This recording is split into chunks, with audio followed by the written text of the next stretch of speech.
Felismar Manuel, junto ao povo Puri, sou Yamanruri Chuté, Kayá. Essa partícula Kayá, ela tem vínculo com a nossa herança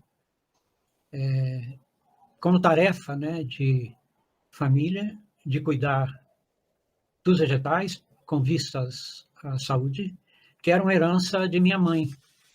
Minha mãe, entre Maria Soares, entre os Puri, Mariquinha Puri, ela recebeu como tarefa principal o que ele chama de ponto caiá, né, que é como se fosse uma missão, né, uma tarefa que ela deveria dedicar a cuidar da saúde, principalmente a partir das raízes dos vegetais, né. Minha mãe foi casada 2 vezes, e no segundo casamento com um descendente italiano, e ela não, eu acredito que por causa da pressão que havia sobre as práticas Puri, ela não ficava muito à vontade em lidar com isso. Então, ela quis transferir essa missão para mim, né? E aí a gente teve um preparo em algumas ocasiões que ela falava sobre o assunto, tinha banhos, né, de ervas que dava, colocação das raízes pendurada no corpo, dormir com ela algumas noites, até ter uma certeza que a transferência tinha sido aceita. E, naturalmente, que a nossa linhagem familiar, com essa tradição caiá, ela vem lá da bisavó, que era Indira Puri, que era indígena da floresta mesmo, e o próprio Petarré, da nossa aldeia rural, Ambogoara, que também era dessa tradição caiá. Por isso é que nossa aldeia, lá em Fazenda dos Gregórios, era especialmente voltada para cuidados com a saúde a partir da flora vegetal, principalmente da flora vegetal. Eu saí depois para estudar fora, em busca de expertises dos brancos para ser aplicada nas nossas estruturas sociais a favor do nosso povo Puri, que já lá naquela época sofria uma pressão, não de apagamento, mas de menos-valia, né? Eu costumo dizer que eu não passei pela fase de inconsciência da minha origem, mas eu passei pela fase em que a sociedade dominante impunha sobre nós uma ideia de sermos seres inferiores, e que só cessou quando a gente deixa de ser Puri e se torna um matuto comum igual aos outros, né? E aí, no caso, como nivelou outros que não eram Puri no mesmo nível, ninguém contestou e assumiu bem a ideia que o povo urbano eram mais sábios, mais merecedores, e que a gente era uma categoria inferior, né? A gente virou, então, passou todo mundo a ser caipira. Isso é importante a gente entender, porque as lideranças Puri, já lá naquela época, no fim de 1800, início de 1900, já colocava as crianças Puri para irem para as escolas dos brancos, a adquirir as expertises dos brancos, para se colocarem depois nas funções dessas expertises na sociedade da época, e nessa posição conseguir trazer benefícios para o povo Puri. Vamos discorrer um pouquinho aqui sobre a etnomedicina Puri, né? O conceito Puri para saúde é tipimo. É muito comum a gente, no ambiente Puri, falar de tipimo Trihonara, né? Tipimo Trihonara, que são os saberes da saúde. O conceito de saúde para o povo puri é o vigor, né? O vigor da vida, né? Então, ele envolve a Tecuaraçu, que gera o equilíbrio e que vai gerar o bem viver, né? É disso que se ocupa a saúde. A vida biológica é considerada do ponto de vista existencial, na sua totalidade. Por isso que é Baiuá Shaema, que é viver e existir. O existir, para o Puri, é como uma coisa imperativa. É tanto que o verbo viver é tchai, e quando você fala em existir, ele é ordenante, a forma ordenante, tchaé, né? Que é a gente tem que existir. E o conceito de bem viver é iwa tchaé, né? A gente tem 3 níveis de pessoas na comunidade que desenvolvem expertise. Tem um aconselhador, que é o Puricá Carruanô. O papel do Puricá Carruanô é principalmente aconselhar e ajudar as pessoas a adquirirem segurança nos seus conceitos, nas suas questões. Tem o curador, que é o Open Don't, né? Esse trata principalmente de indicar, ouvir as pessoas e indicar banhos florais, banhos foliares, né? Coisas desse tipo, chás, etc. E tem o tratador, isso é uma ordem hierárquica, que é o Charré Endonde. Na realidade, o tratador, ele geralmente é uma pessoa com expertise de vida acadêmica dos brancos e são os principais responsáveis pelo diálogo com os especialistas brancos, né? E o importante é que esse tipo de medicina despertou muito interesse nas pessoas, no mundo dos brancos, no mundo dos invasores, né, dos amigos dos invasores. E entre eles estava meu avô materno, Joaquim Soares de Souza Lima, que nascido mais ou menos em 1865, a gente não tem uma data segura do nascimento dele, em torno disso, e que veio com a sua família para o Brasil, mas depois se instalaram na região do Valão, próximo a Tuiuitinga. É uma das famílias tradicionais, a Soares de Souza Lima. E ele tinha uma verdadeira admiração pela medicina puri. E procurava ouvir os aconselhadores, os curadores, os tratadores, conversava com as lideranças, observava as queixas de pacientes e o resultado das aplicações, e ele acabou, então, se dedicando a essa tarefa. E, nesse contato, ele acabou se apaixonando lá pela minha bisavó, né, Maria Graciana. Maria Graciana, ela já nasceu em 1877, eles, quando se casaram, ela tinha 15 anos, casaram em 1892. Essas datas todas são aproximadas, tá, gente? Cerca de. E o interessante é que, para ele português, para ele ser aceito para casar com uma índia, ele tinha que produzir uma ação afirmativa da cultura puri. E o que ele fez foi formatar, vamos dizer assim, eu estou usando a linguagem de agora, né? Formatar o sistema de medicina puri de acordo com a sistemática da homeopatia. Ele tomou, então, como modelo a flora vegetal, né? E desta flora, ele acabou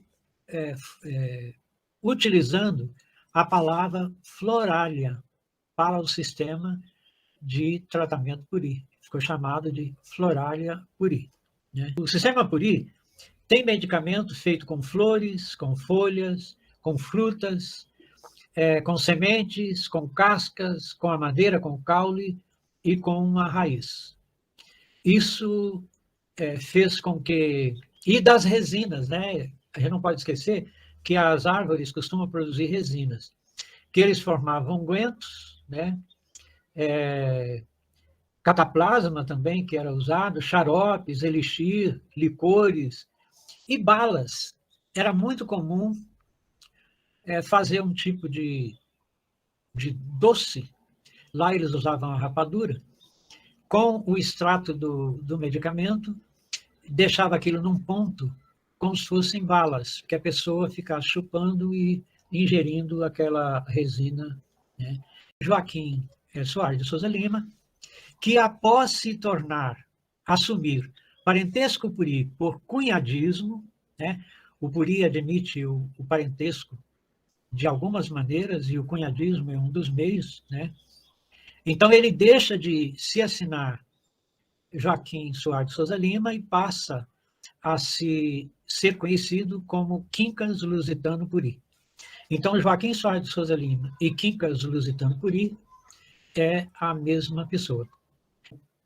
O sistema, a visão Puri da saúde, ela é uma visão integral.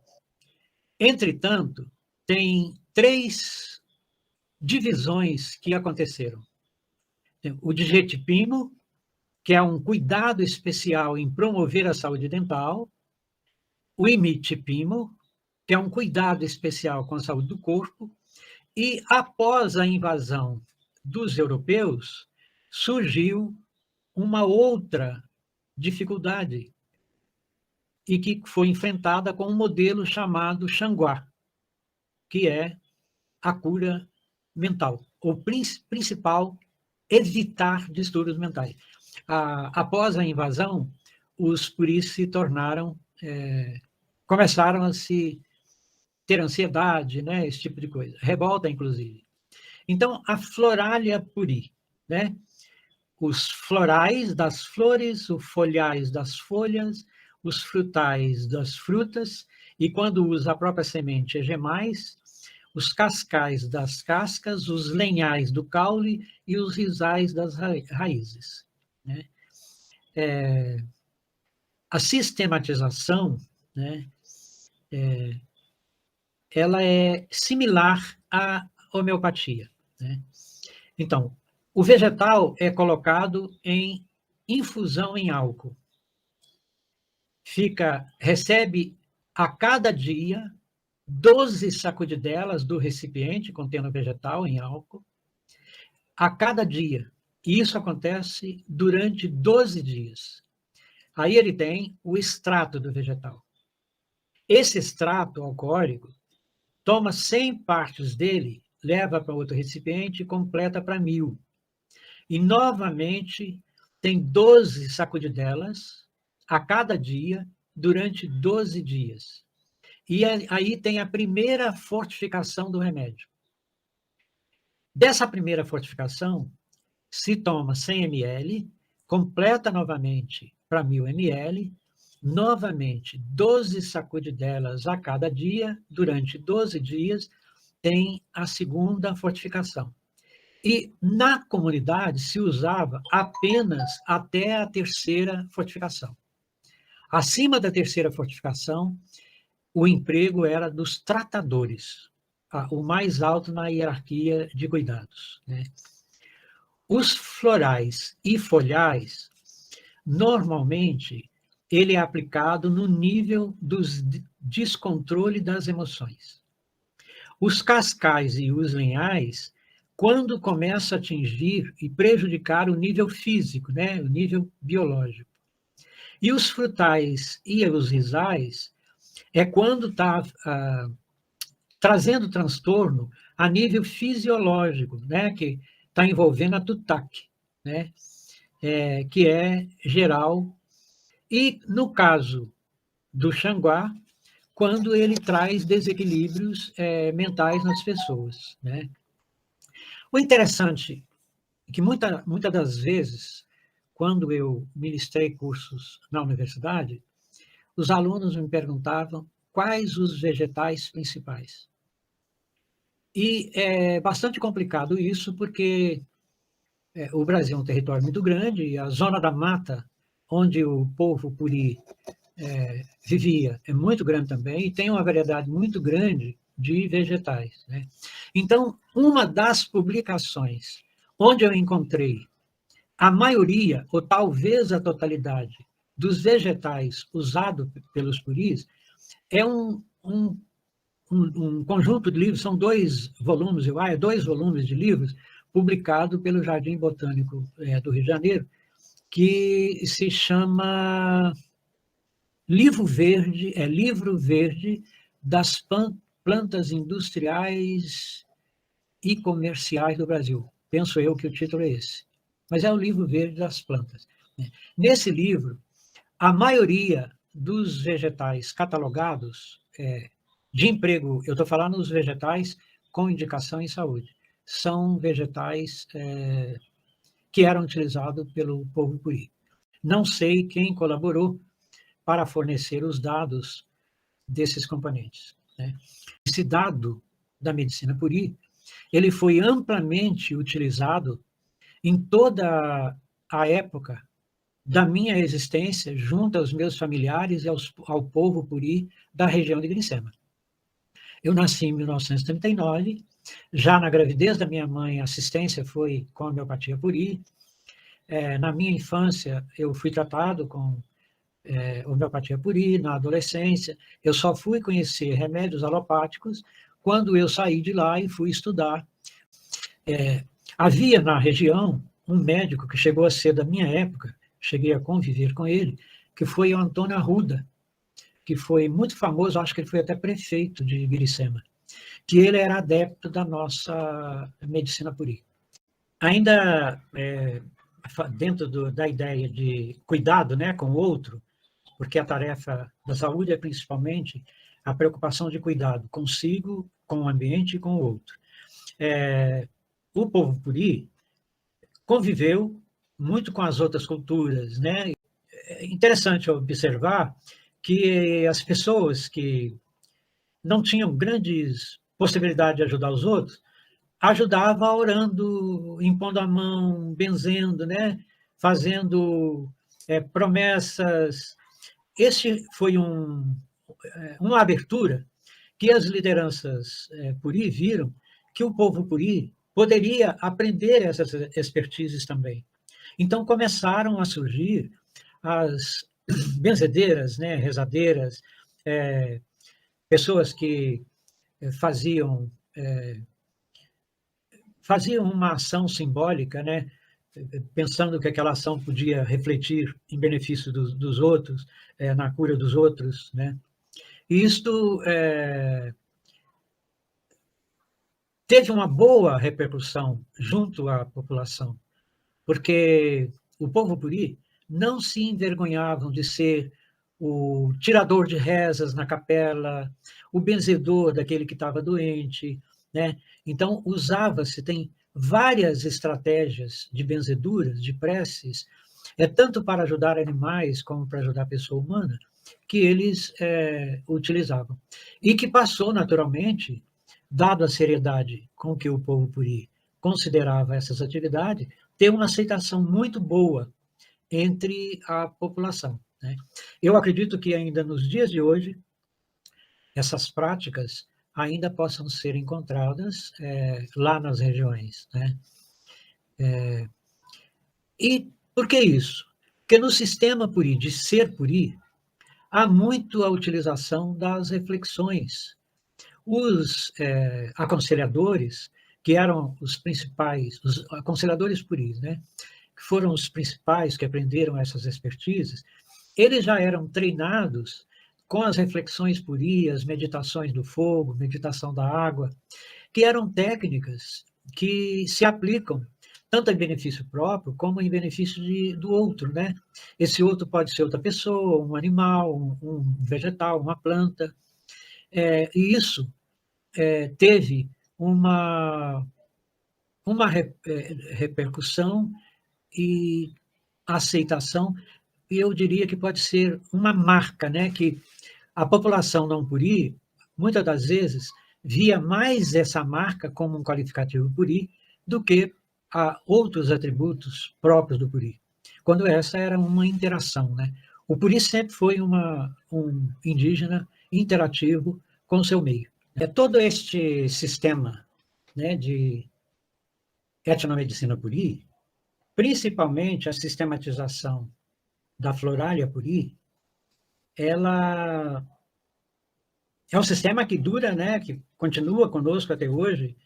Eu tive chance de passar para alunos na universidade. A minha comunidade ainda me procura para algumas ajudas usando este sistema. Pessoal de casa, a gente ainda trata com essa sistemática. Então, é um sistema que nunca deixou de existir, né? E que está de acordo com todo o enfrentamento que o povo puri teve na sua história de vida. Naturalmente que ela foi uma medicina espontânea do período da floresta e que, após a sistematização, passou para os que... toda a descendência puri, né? Todos os... primeira geração, como a minha avó, segunda geração, como minha mãe, terceira geração, como eu, e eu poderia dizer que um pouco, já a quarta geração, que são meus alunos, que fizeram farmácia, medicina, enfermagem, fisioterapia, foram vários terapeutas, né? O pessoal da psicomotricidade, psicanálise também. Então, na minha quarta geração, eu acabei transferindo para além dos filhos naturais, né? Os filhos culturais.